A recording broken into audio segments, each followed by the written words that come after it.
अब सवाल ये पैदा होता है कि सिर्फ क्लासिकी ज़बान में हम पलट पलट के ढूंढें कि कहाँ हीर है, कहाँ रांझा है, कहाँ खीर है, कहाँ रोटी है, कहाँ साग है, कहाँ पलेथन है।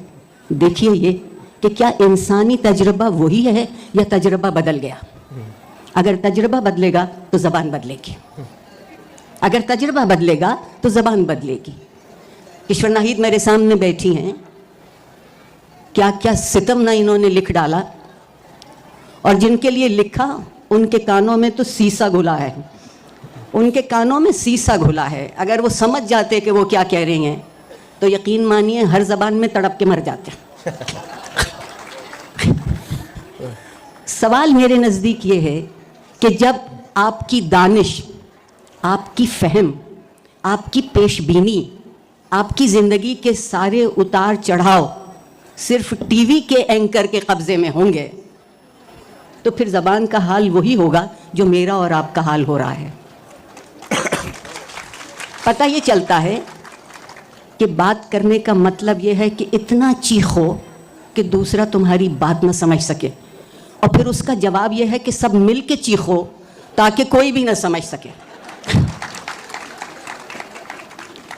चीख में और बोली में बड़ा फ़र्क है। चीख के मानी नहीं होते, ज़बान के मानी होते हैं। लफ्ज़ का पैकर होता है, ख्वाबों को तराशता है। नए ख्वाब देखने की किसने मनादी की है? अगर उर्दू, पंजाबी, सिंधी, पश्तो, अब आप देखिए हम समझते हैं कि सिर्फ पंजाबियों का फिटे मुंह है। आया तो मगरब के पार से, उधर से वो हमारा फिटे मुंह करते आए, पश्तो में बोलते आए, और वो पुरानी पश्तो उसमें कहता फत्ते दर मुँह, तो हमने दर भी निकाला, टे को टे से बदला। अब उनके लहजे में टे नहीं है। फारसी में गो की ज़बान बेहद खूबसूरत है, मगर चूंकि टरटराते नहीं हैं इसलिए टे नहीं है। हम चूंकि बोलते कम हैं, टरटराते ज़्यादा, इसलिए सोचते हैं कि जितने ज़बान को पलट के बात कहते रहेंगे। मत घबराइए कि उर्दू का मिजाज आज वो नहीं है जो क्लासिकी था।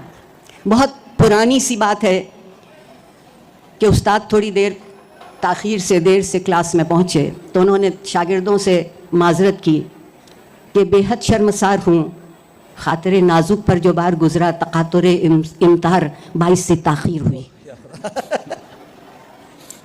शागिर्दों ने समझा कोई मुश्किल सवाल हल करने को दे दिया।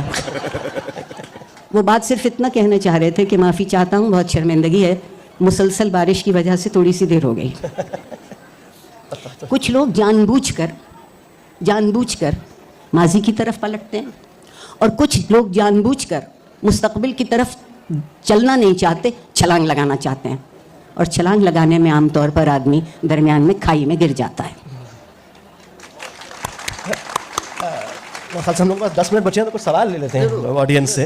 वैसे इस बात पे मुझे एक छोटी सी बात जो याद आ रही है वो ये है कि मुझे याद नहीं है कि किसका ये लिखा हुआ है, लेकिन किसी साहब ने अपने सफ़रनामे में लिखा है कि मैं 1920 की दहाई में लखनऊ में टांगे पे सवार जा रहा था, और वो कहना ये चाह रहे हैं, मैं आपको उर्दू की नज़ाकत का जिक्र कर रहा हूँ, कहना ये वो चाह रहे हैं कि टांगे वाले ने घोड़े को माँ की गाली दे दी। और ये बात कैसे फरमाते हैं कि बिलाखिर टांगे की सुस्त रफ्तार से तंग आकर टांगे वाले ने घोड़े को उसकी वालिदा से उसके नाजायज़ ताल्लुकात की याद दहानी कराई। अब ये बात उर्दू के अलावा किसी ज़बान में कहीं नहीं। मुझे इस बात पर एक इजाज़त दीजिए, एक बात की इजाज़त दीजिए। मैं 70 की दहाई में खुशनसीबी से लखनऊ गई जब मैं तालिब इल्म थी और अपनी तहक़ीक़ के लिए यूनिवर्सिटी से वापस आ रही थी। हज़रतगंज जो वहाँ का बड़ा ज़बरदस्त इलाका, वहाँ से गुजरी तो एक केले वाले के पास में पहुँची, और मैं एक मुझ जैसों से जितनी शाइस्तगी मुमकिन हो सकती थी अपने लहजे में जमा करके उनसे पूछा कि आज क्या भाव दीजिएगा। बोले बिटिया आज तो 3 रुपए का भाव है। मैंने सोचा हमारे ही जैसे हैं ना, लाहौर में भी हम ऊंचे नीचे की बात। मैंने कहा 2.5 रुपए न दे दीजिएगा। बोले 2.25 वाले तो अरमान लेके चले गए। ये लखनऊ में ये लखनऊ में पहली बात तो ये कि मैंने गालिब की बात ही नहीं की, मेरी ज़बान इतनी बावजू नहीं थी। दूसरी बात आपने ये कही कि अंग्रेज़ी पढ़े लिखे लोग बोलते हैं, इस जुमले के बाद कुछ कहने की गुंजाइश ही नहीं रह जाती। जहाँ सिर्फ अंग्रेज़ी इल्म की बुनियाद हो, जहाँ सिर्फ अंग्रेज़ी इल्म की बुनियाद हो, उस माशरे में किसी ज़बान में भी बात करना नाक़िस, बेकार और वक्त को ज़ाय करना है। तीसरी बात यह है, आपका सवाल कि मैं बच के निकल रही हूँ।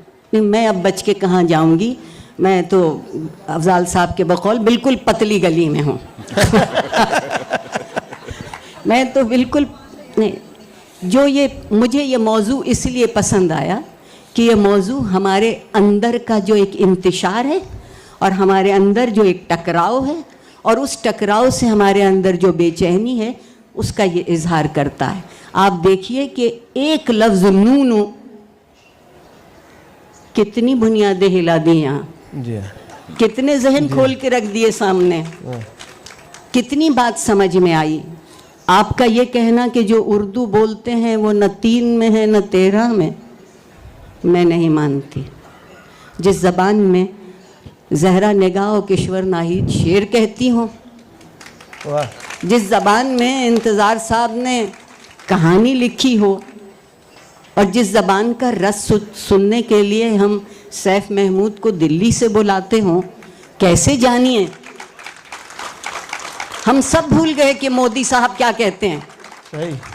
हमें सिर्फ ये याद है कि महमूद क्या कहते हैं। ये ज़बान का जादू है।